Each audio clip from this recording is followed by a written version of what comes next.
یسوع مسیح کے زندہ اور جلالی ببرکت نام میں آپ سب کی سلامتی ہو۔ جی تو میرے عزیزو، جیسے ہم اسٹڈی کر رہے تھے کہ خدا یسوع مسیح نے جس بات کا ذکر کیا ہے، جیسے نوح کے دنوں میں تھا، جیسے لوط کے دنوں میں تھا، ویسا ہوگا۔ میرے عزیزو، یہ حوالے پر ہم نے چھوڑا تھا اور یہاں پر لکھا ہے، اور جن فرشتوں نے اپنی حکومت کو قائم نہ رکھا بلکہ اپنے خاص مقام کو چھوڑ دیا، ان کو اس نے دائمی قید میں تاریکی کے اندر روز عظیم کی عدالت میں رکھا ہے۔ اسی طرح سدوم اور عمورہ اور ان کے آس پاس کے شہر کے جو ان کی طرح حرام کاری میں پڑ گئے اور غیر جسم کی طرف راغب ہوئے، ہمیشہ کی آگ میں گرفتار ہو کر جائے عبرت ٹھہریں گے۔ اب بات ہو رہی تھی کہ کیا فرشتوں نے انسان کی بیٹیوں کے ساتھ، آدمی کی بیٹیوں کے ساتھ شادیاں کی؟ کیا فرشتے شادی کر سکتے ہیں؟ تو یہ سب سے بڑا حوالہ یہودا کے خط میں ہی ہمیں دکھائی دے رہا ہے۔ 7ویں آیت میں لکھا ہے، اسی طرح سدوم اور عمورہ اور ان کے آس پاس کے شہر جو ان کی طرح حرام کاری میں پڑ گئے اور غیر جسم کی طرف راغب ہوئے، غیر جسم کی طرف راغب ہوئے۔ یہ کن کی بات کی جا رہی ہے؟ فرشتوں کی بات کی جا رہی۔ 6 آیت میں لکھا ہے، اور جن فرشتوں نے اپنی حکومت کو قائم نہ رکھا۔ تو یہ فرشتے کون سے تھے؟ ہمیں یہ بھی جاننا بہت ضروری ہے، کیونکہ ان فرشتوں کے سبب سے، ان فرشتوں کی وجہ سے خدا کو پیدائش 6 باب کے اندر سب کچھ ریسٹور کرنا پڑا، سب کچھ جو ہے وہ بدلنا پڑا۔ ہم ان فرشتوں کو دیکھیں گے کہ ان کے بارے میں جو بات لکھی ہے، جن فرشتوں نے اپنی حکومت کو قائم نہ رکھا۔ اکثر لوگ اس جگہ پر سوچتے ہیں کہ یہ جن فرشتوں کو لوسیفر اپنے ساتھ زمین پر لے کر آیا تھا، گمراہ کیا گیا تھا، یہ ان فرشتوں کی بات کی جا رہی ہے۔ نہیں میرے عزیزو، یہ ان فرشتوں کی بات نہیں کی جا رہی، یہ معاملہ کچھ اور ہے اصل میں۔ جب ہم اس کو دیکھتے ہیں، جب ہم اس بات کو، یہ بک آف ہنوک ہے، ہنوک کی کتاب اس کو کہا جاتا ہے، اس میں ان فرشتوں کی ساری ڈیٹیل بتائی گئی ہے، ساری ڈیٹیل ان فرشتوں کی بتائی گئی ہے کہ یہ فرشتے کون تھے، یہ کیا کرنے زمین پر آئے تھے، ان کا مقصد کیا تھا، اور کس وجہ سے زمین پر بدی اور گناہ بہت زیادہ بڑھ گیا تھا۔ اب یہاں پر ایک اور سوال ہوتا ہے، کیا ہنوک کی کتاب قابل قبول ہے یا نہیں؟ تو میرے عزیزوں، میں ایک ہی بات کہوں گا کہ جو باتیں ہنوک کی کتاب میں پرفیکٹ ہیں، ماننے کے قابل ہیں، ان کو مانیں۔ جو نہیں ماننے کے قابل، وہ آپ سب کی مرضی ہے، ان کو نہ مانیں۔ لیکن میں دلیلاً طور پر ایک حوالہ اس کا دے سکتا ہوں۔ ہنوک کی کتاب کا آپ کو ذکر یہودا کے خط میں ہی ملے گا، اس کا 14ویں آیت میں لکھا ہے۔ ان کے بارے میں ہنوک نے بھی، جو آدم سے 7ویں پشت میں تھا، یہ پیشن گوئی کی تھی کہ دیکھو خداوند اپنے لاکھوں مقدسوں کے ساتھ آیا ہے۔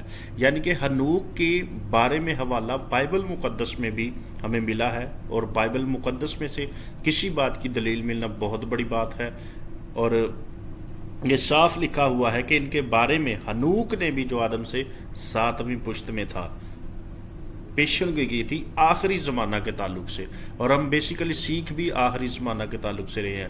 اور یہاں پر لکھا ہے کہ ان فرشتوں نے بیسک کام کیا کیا تھا؟ لکھا ہے، and it came to pass when the children of men had multiplied that in those days were born unto them beautiful and comely daughters. یہاں پر وہی بات لکھی ہے جو پیدائش 6 باب کی پہلی آیت میں ہم پڑھتے ہیں کہ جب روز زمین پر آدمی بہت بڑھنے لگے اور ان کے بیٹیاں پیدا ہوئیں، تو خدا کے بیٹوں نے دیکھا کہ آدمی کی بیٹیاں جو ہیں وہ خوبصورت ہیں، دیکھنے میں بہت اچھی ہیں، تو انہوں نے ان کے ساتھ شادیاں کی۔ آگے لکھا، and the angels of the children of heaven, angel of the children of the heaven, یعنی کہ آسمان کے فرشتے جو تھے، یہ مین بات لکھی ہے جس پر میں آپ کو توجہ دلانا چاہتا تھا۔